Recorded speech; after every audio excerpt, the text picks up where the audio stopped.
Lioka toko 110.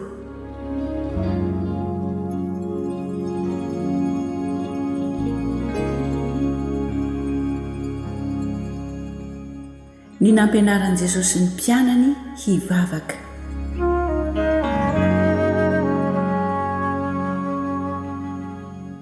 Ary Jesosy nivavaka tao amin'ny fitoerana iray, ka rehefa nitsahatra izy dia hoy ny mpianany anankiray taminy: Tompoko, mampianara anay hivavaka tahaka ny nampianaran'i Jaona ny mpianany. Ary hoy izy taminy: raha mivavaka ianareo dia ataovy hoe: Raha, hohamasinina anie anaranao, ho tonga anie ny fanjakanao, omeo anay isan'andro izay hanina sahaza ho anay, ary mamela ny elokay, fa izahay koa mamela izay rehetra meloka aminay, ary aza mitondra anay ho amin'ny fakam-panahy. Ary hoy Jesosy taminy: iza moa aminareo ny manana sakaiza izay ankeo aminy mamantona alina ka hanao aminy hoe: ry sakaiza, ampisambory mofo 3 aho, fa ny sakaizako nandeha tamin'ny alehany dia tonga tsy amiko ka tsy misy izay ahafahako azy. Ary ilay ao an-trano kosa hamaly ka hanao hoe: aza manahirana ahy, fa efa midy mivaravarana izao, ary ny zanako mandry eto am-pandriana eto amiko, tsy afaka hifo hanome anao aho. Hoy izaho aminareo, na dia tsy hiainga hanome azy noho ny fisakaizana aza izy, dia hifo ihany izy noho ny fitarainany fatratra ka hanome azy izay ilainy. Ary hoy izaho aminareo, mangatà dia homena ianareo, mitadiava dia hahita ianareo, dondony dia hovoana ianareo. Fa izay rehetra mangataka no mahazo, ary izay mitady no mahita, ary izay mandondona no hovoana.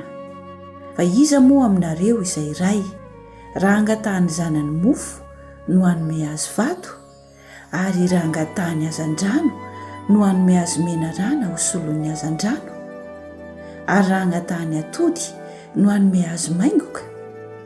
Koa raha ianareo na dia ratsy aza mahalala hanome zava-tsoa ny zanakareo, tsy maika ava ny ray izay any an-danitra no hanome fanahy masina ho amin'izay mangataka aminy.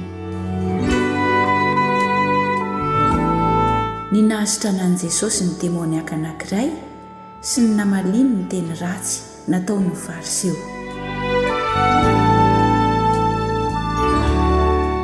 Ary Jesosy namoaka demoni mona, ary rehefa nivoaka ny demoni dia niteny ilay mona ka dia gaga ny vahoaka. Fa hoy ny sasany: Belzeboba lohan'ny demoni no amoahany demoni. Fa ny sasany kosa naka fanahy azy ka nangataka famantarana taminy avy any an-danitra. Fa izy nahalala ny heviny dia nanao taminy hoe: ho foana ny fanjakana rehetra izay miady an-trano, ary ho rava ny ankohonana izay miady an-trano. Ary raha Satana koa aza no miady an-trano, ahoana no haharetany fanjakany? Fa hoy ianareo, Belzeboba no amoahako ny demoni. Fa raha izaho mamoaka demoni amin'ny herin'i Belzeboba, dia amin'ny herin'iza kosa no amoahany zanakareo azy? Koa amin'izany dia ho mpitsaranareo ireo.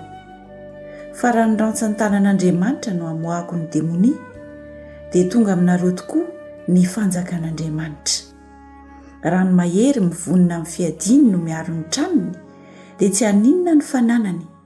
Fa raha avy kosa izay mahery no izy ka mandresy azy, dia alainy ny fiadiny rehetra izay niotokiany, ary izay azony ho babo dia zarainy. Izay tsy momba dia manohitra ahy, ary izay tsy miara-mamory amiko dia manahaka. Raha mivoaka amin'ny olona amin'ny fanahy maloto, dia mandeha mitety ny tany tsy misy rano izy, mitady fitsaharana, ary rehefa tsy mahita dia hoy izy: hody any an-tranoko izay nivoahako aho. Ary noho ny tonga izy dia hitany fa voafafa sy voavoatra ny trano, ary dia mandeha izy ka mitondra fanahy fito hafa koa ratsy noho izy. Dia miditra ireo ka mitoetra ao, ary ny faran'izany olona izany dia ratsy noho ny voalohany. Anatra nataon'i Jesosy tamin'ny vehivavy anankiray sy tamin'ny olona maro izay niangona hiaino azy. Ary raha nilaza izany Jesosy dia nisy vehivavy anankiray teo amin'ny vahoaka niantso ka nanao taminy hoe: sambatra ny kibo izay nitondranao sy ny nono izay ninononao. Fa izy nanao hoe: eny tokoa, kanefa maika sambatra aza ny miaino ny tenin'Andriamanitra ka mitandrina izany. Ary raha mbola niangona ny vahoaka betsaka dia nilaza hoe izy: ity taranaka ity dia taranaka ratsy. Mitady famantarana izy, nefa tsy hisy famantarana omena azy afa-tsy ny famantarana ny amin'ny Jaona. Fa tahaka ny Jaona izay famantarana tamin'ny nivita, dia ho toy izany koa ny zanak'olona amin'ity taranaka ity. Ny mpanjaka vavy avy tany atsimo dia hiara-mitsangana amin'ny lehilahy amin'ity taranaka ity amin'ny andro fitsarana ka hanameloka azy. Fa avy tany amin'ny faran'ny tany izy hiaino ny fahendren'i Solomona, nefa indro misy lehibe noho Solomona eto. Ny olona tany Ninive hiara-mitsangana amin'ity taranaka ity amin'ny andro fitsarana ka hanameloka azy. Fa izy nibebaka tamin'ny itorian'i Jaona teny, nefa indro misy lehibe noho Jaona eto.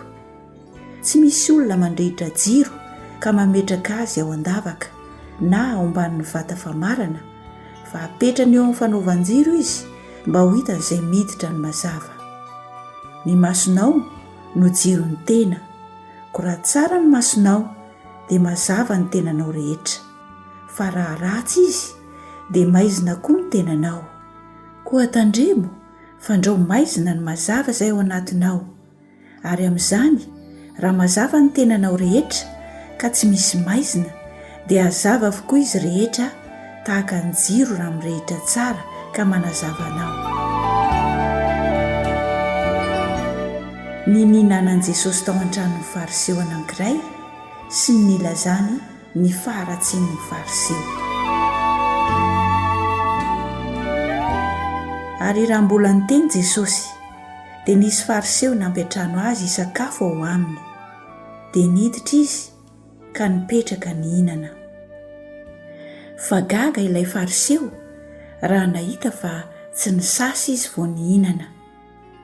Fa hoy ny Tompo taminy: ankehitriny ianareo fariseo dia manadio ny voan'ny kapoaka sy ny lovia, nefa ny ao anatinareo kosa dia feno rombaka sy faharatsiana. Ry adala, tsy izay nanao ny voany va ny nanao ny atiny koa, fa ny zavatra eo anatiny no ka omenareo ho fiantrana, dia indro madio anareo ny zavatra rehetra. Fa lozanareo fariseo, fa mandoa ny fahafolon'ny solila sy ny rota ary izay anana famboly rehetra ianareo, nefa lalovanareo ny fitsarana sy ny fitiavana an'Andriamanitra. Ireto tokony ho nataonareo, nefa tsy tokony havelanareo irerona. Lozanareo fariseo, fa tia ny fipetrahana loha ao amin'ny sinagoka sy ny fiarabana any an-tsena ianareo. Lozanareo, fa ianareo dia tahaka ny fasana tsy hita ka tsy fantatry ny olona izay manitsaka azy.